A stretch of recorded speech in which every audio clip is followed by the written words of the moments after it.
a little motivational speaking company called Do You Believe in Magic?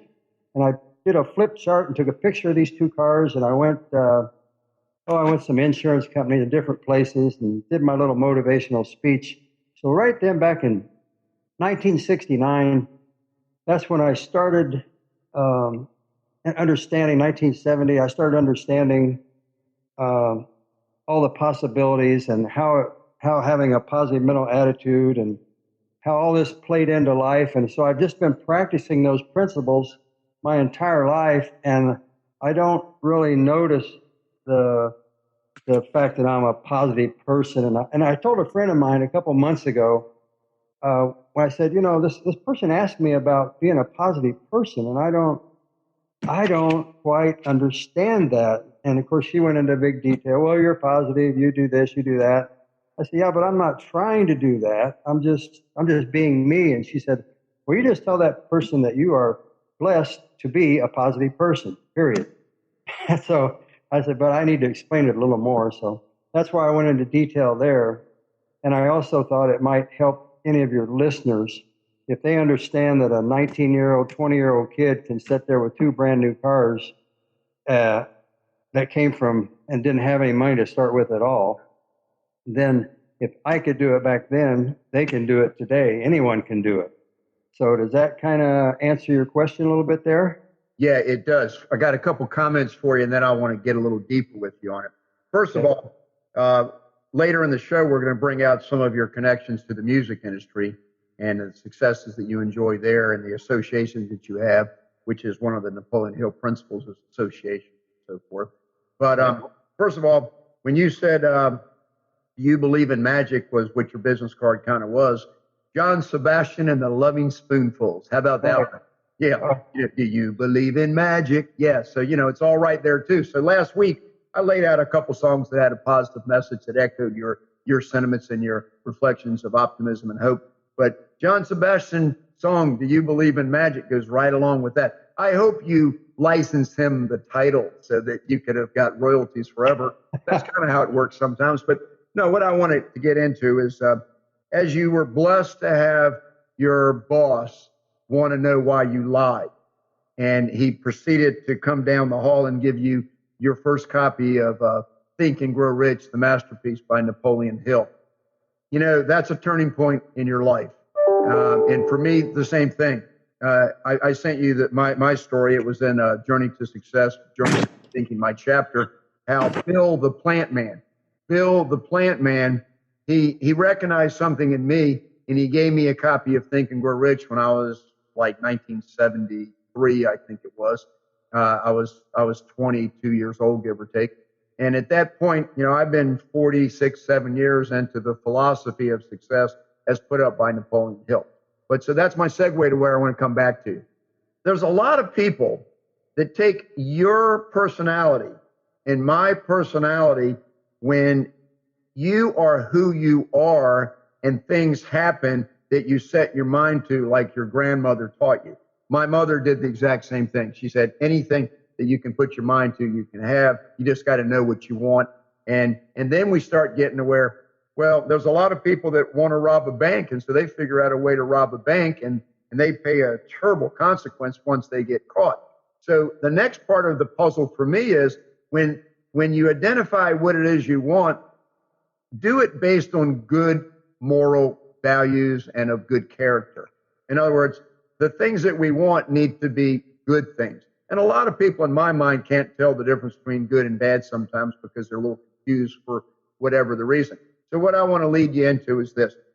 I think that a lot of people have a hard time listening to guys like you and me because we're so positive in the magic word, using your term of magic.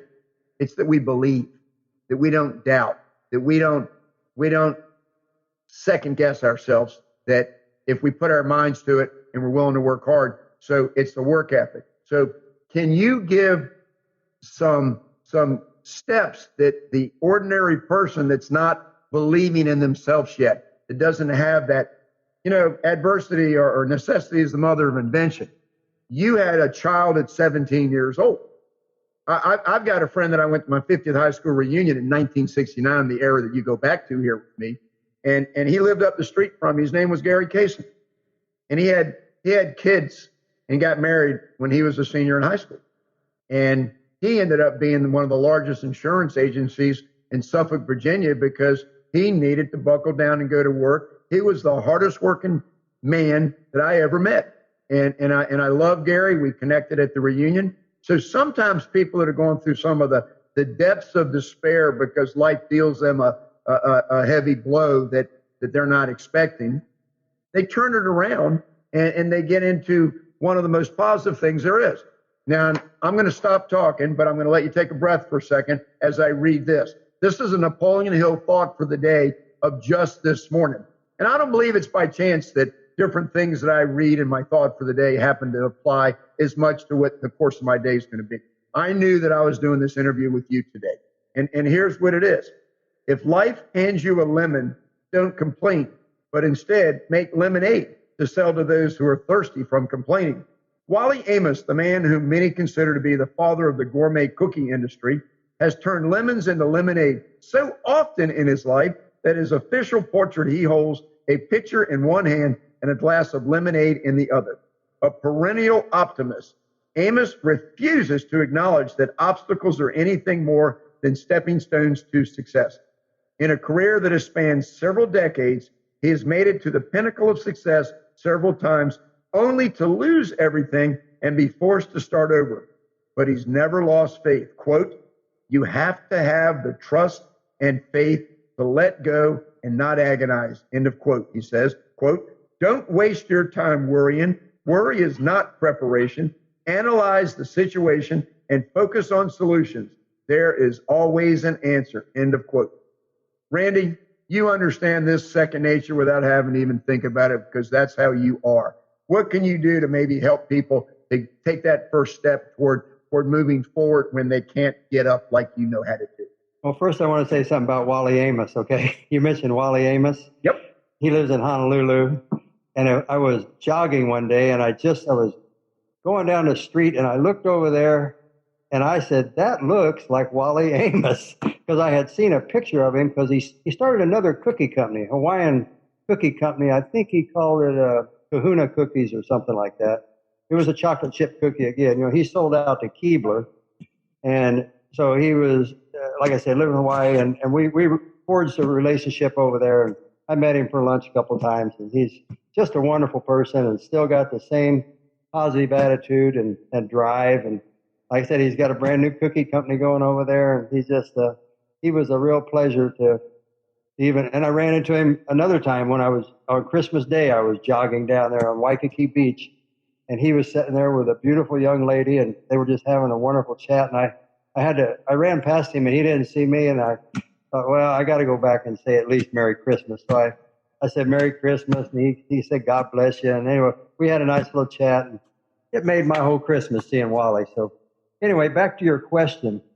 So are you talking about people who are down on their luck, or what kind of people are you referring to here? I'm talking about people that are, yes, down on their luck, but also people that don't understand that they can be more than what they are. People that are like in a constant, this is all I'll ever be. They go through a mundane life. They always feel half defeated. They're always complaining. They're always tired. They just don't understand how to break free and go to where they can let their imagination rule. I see.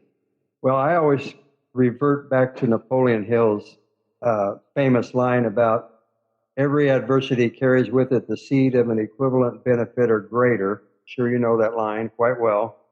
You know, and what, you know, of course, what it means is when you're faced with an adverse situation, some good is going to come out of it. So if you have that mental attitude, anytime you're faced with the difficult situation, or you've had some kind of a specific challenge, if you stop for a moment and realize some good is going to come out of this, then it gives that person hope, or it gives me hope, or it gives you hope. Anyone who will stop and use that little sentence, I know every adversity carries with it the seed of an equivalent benefit or greater, meaning some good is going to come out of this.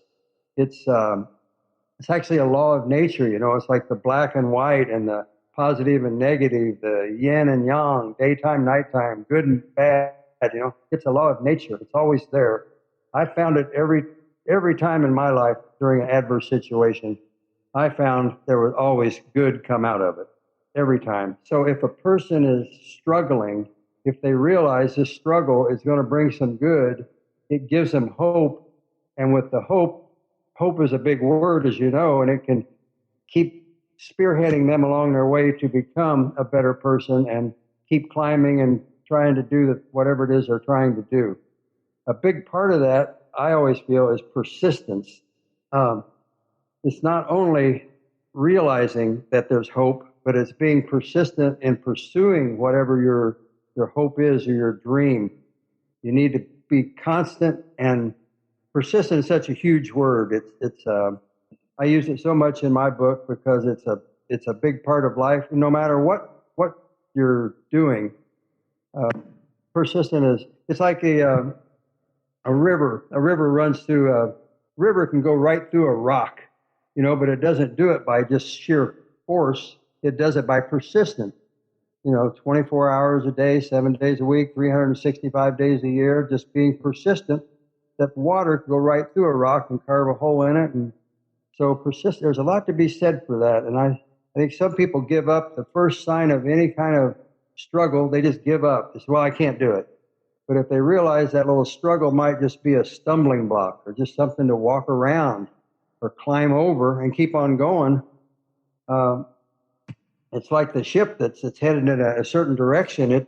It's not going to go in a straight line. The wind's going to blow it off course a little bit, but still it has a certain direction in mind that it's going to go to, and that's the same thing that people need to realize when they're having challenges. If they keep their mind focused and keep persistent and heading in the right direction, eventually they will get there.